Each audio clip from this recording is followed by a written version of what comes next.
In 1908, something rather unusual happened in Siberia. We're talking 7 a.m., a very fine morning on the 30th of June 1908. What exactly happened, nobody knows, but maybe I can just share what I saw. What happened, what was reported, what was. In this video, you will learn what will happen if a black hole collides with the Earth. Can an asteroid pass just above your house on its cross-country journey through space? And most importantly, what might have happened in the so-called Tunguska Event?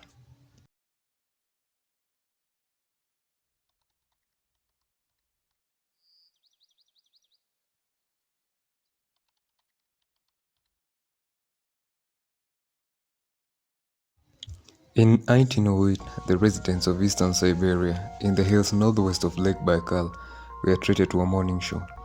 One of the residents was sitting outside some few kilometers away when he saw a bright bluish light moving across the sky.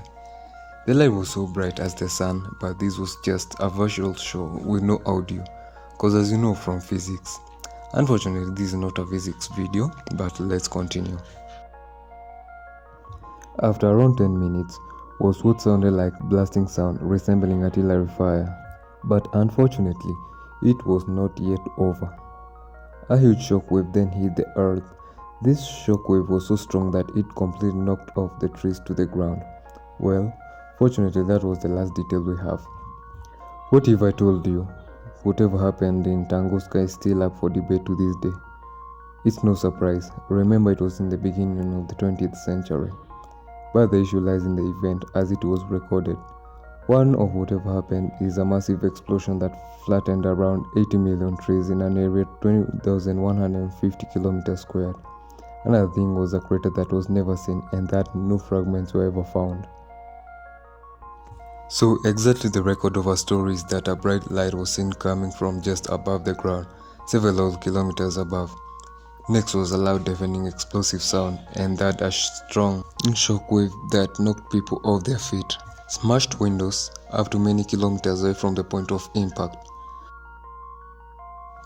Trees knocked down and most importantly a recorded magnitude 5 on a seismic scale, particularly felt like halfway across the earth. So what exactly happened? According to eyewitness reports, the description was as I described earlier, but the scientific community tried to come up with an explanation. But what was the explanation? The first theory states that it was an impact of a meteorite falling to Earth.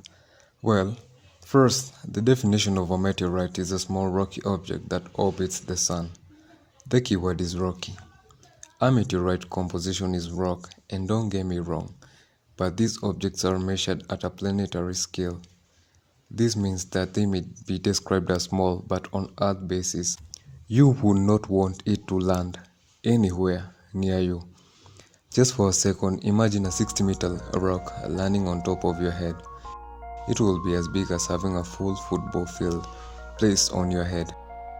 It will be as big as having a full football field placed on your head, with a slight difference of that the meteorite also have a height. Scary, right?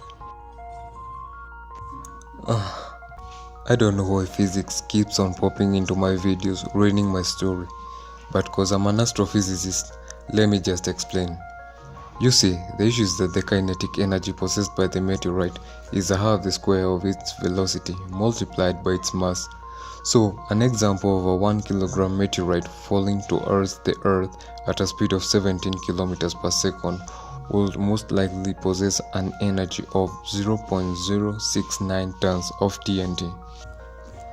That is equivalent to an explosion from the Tomahawk missile head. The theorized 60-meter meteorite would have released an energy of over 20 megatons of TNT.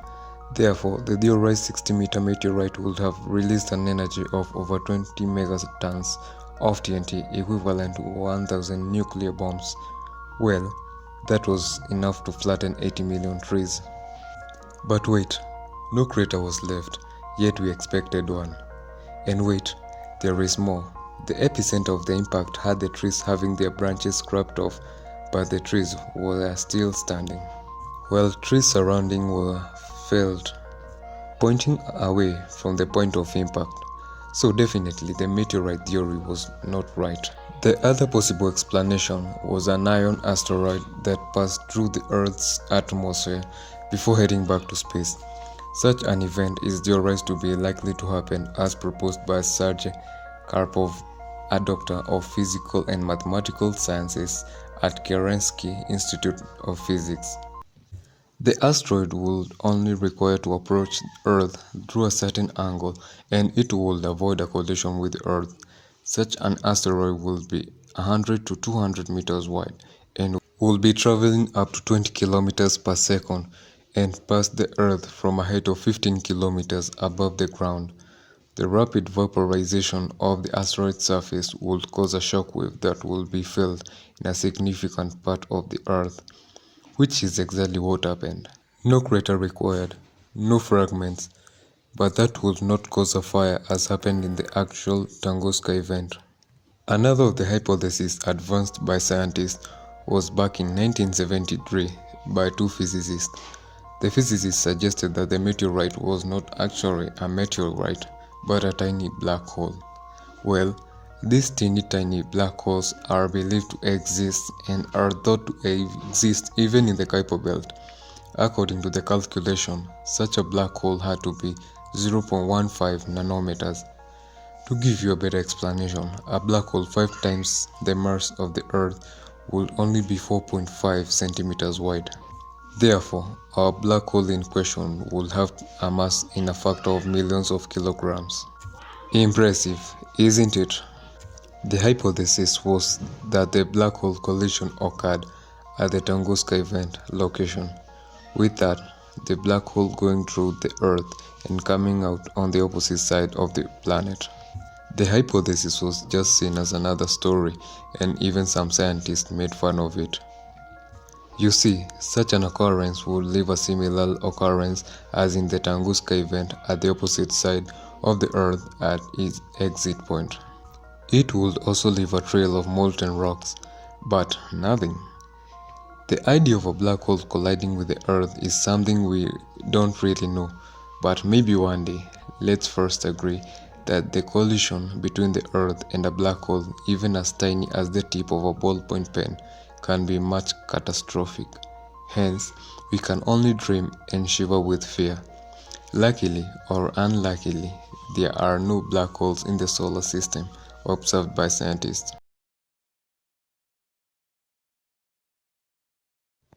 The Tunguska event still remains a mystery, even today, 114 years later. But one thing is for sure, a never-seen event was recorded that gripped the locals so bad that they vacated the scene for over 10 years. Today, there is life, but whatever happened on that morning of June still puzzles the scientific community. Who do you think caused the failed explosion at the Tunguska event? Let me know in the comments, and don't forget to like, share and subscribe.